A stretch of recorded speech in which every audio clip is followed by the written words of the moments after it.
Olá, meus amigos, meu nome é André Luiz Junqueira, aqui a convite da Universidade Condominial, gravando um vídeo breve para falar do artigo que nós publicamos recentemente e que está dando o que falar, que é sobre a legalidade, pelo menos essa é a nossa opinião, do condômino poder votar por escrito e antes da Assembleia ser realizada.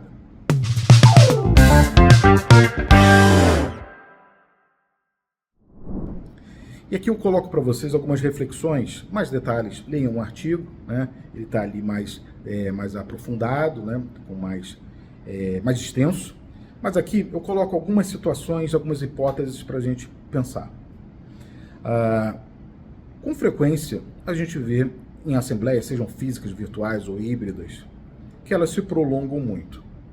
Se prolongam muito, muitas vezes de forma natural, porque são discussões de assuntos complexos, as pessoas têm visões diferentes, e numa reunião é difícil conciliar isso tudo e ainda fazer, num tempo razoável, a deliberação de tudo. Então isso é natural, algo que é natural, mas que também complica muitas vezes a vida de muitos condôminos, que não tem fôlego, não tem tempo para ficar em assembleias que demoram muitas horas. Mas também pense de outra forma. Vou dar o seguinte exemplo, que já aconteceu comigo inúmeras vezes, e com vocês provavelmente também. O condômino, a assembleia se inicia em determinado horário, passa a primeira, a segunda convocação, começa. A assembleia não precisa esperar todo mundo, né? Deu a segunda convocação, ela pode iniciar com qualquer número. Mas muitas vezes chega o condômino no meio da deliberação, no meio da pauta, e ele participa. Né? Eu, pelo menos, defendo a linha de que eu não posso barrar o condômino, mesmo que a Assembleia já tenha iniciado. Eu não posso fechar as portas e ninguém mais entra. Eu discordo dessa posição. O condômino pode entrar e participa na forma do possível. Eu não vou voltar à Assembleia, eu não vou voltar à pauta porque ele chegou. Mas, a partir que ele chega, ele participa na medida do possível. Se estiver no meio dos debates, ele participa. Se for só na hora do voto, e aí o exemplo que eu quero passar para vocês, o condômino vem e vota. Mas se ele chegou só na hora do voto, ele perdeu os debates. E quando ele perde os debates, que é a forma que eu chamo, que é a participação subjetiva da Assembleia, porque eu defendo de que o direito assemblear do condômino, ele tem duas faces. A parte da participação subjetiva, que é a voz. É quando você tenta convencer os outros condôminos que a sua linha é a mais adequada. E tem a parte objetiva, que quando você, com o voto, faz a diferença objetiva, né, na contabilidade dos votos e aí na vitória de determinada demanda ou outra. Então, quando ele chega só para o voto, ele perdeu a participação subjetiva. Ele perdeu a oportunidade de convencer os demais, mas mesmo assim ele vota. E por outro lado, ele também perdeu a oportunidade de ouvir os argumentos dos demais, mas mesmo assim, se ele estiver à vontade, ele vota. Eu não entendo que o voto dele seja nulo ou anulável porque ele perdeu a parte da deliberação. Pense em outra hipótese também, que eu costumo receber sem nenhum problema, não sei vocês. Quando aquela pessoa que está passando mal, ou aquela pessoa que não está aguentando mais a assembleia que já está muito longa, ou ter um outro compromisso, ela pede para deixar já consignada a sua vontade e o seu voto. Né? Então, olha, eu quero que seja eleito X, eu quero que seja reprovada a prestação de contas.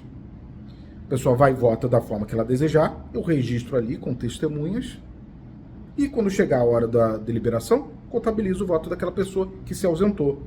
Eu não faço exigência de que ele passe ali a procuração verbal para qualquer outro condômino. Ele passa se ele quiser. Né? Mas se ele quiser consignar o voto, eu costumo aceitar, sem nenhum problema. Então, pensando nessas situações, não sei se vocês concordam comigo, por que não permitir que uma pessoa vote antes da Assembleia? Eu entendo que essa é uma forma perfeitamente possível de se manifestar, até mesmo, dependendo das condições, sem edital, prevendo, ou convenção, mas é muito melhor que um edital, pelo menos, preveja essa forma de participação e coloque algumas regras, né?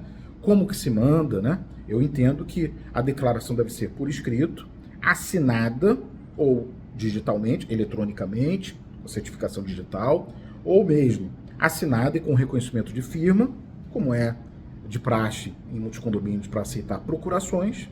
E aí eu recebo esse voto e apresento na Assembleia, respeito a vontade dos condôminos. Ah, mas André, se a pessoa já pré-julga e já coloca ali o voto, você tira o direito dos outros condôminos de convencerem os demais. E aí, amigos, eu vou para a seguinte interpretação. O artigo 1335, inciso 3 do Código Civil, que ratifica o direito do condômino de participar e votar das assembleias estando quite, em nenhum momento ele fala que para o exercício desse direito de voto, ele precisa ouvir todo mundo. Ele não precisa. Ele precisa estar quite. Se eu quiser não ouvir ninguém, eu posso. É minha faculdade. Isso é direito. E o direito, ele se exerce ou não a critério do seu titular. E essa que é a nossa opinião. Então, vejam o artigo, digam o que vocês acham e tomara que vocês usem em seus condomínios como nós utilizamos. E isso aumentou muito o nível de participação dos condôminos na Assembleia. Inclusive a obtenção de quórum, até mesmo sem precisar se utilizar da Assembleia em aberto. Um abraço a todos.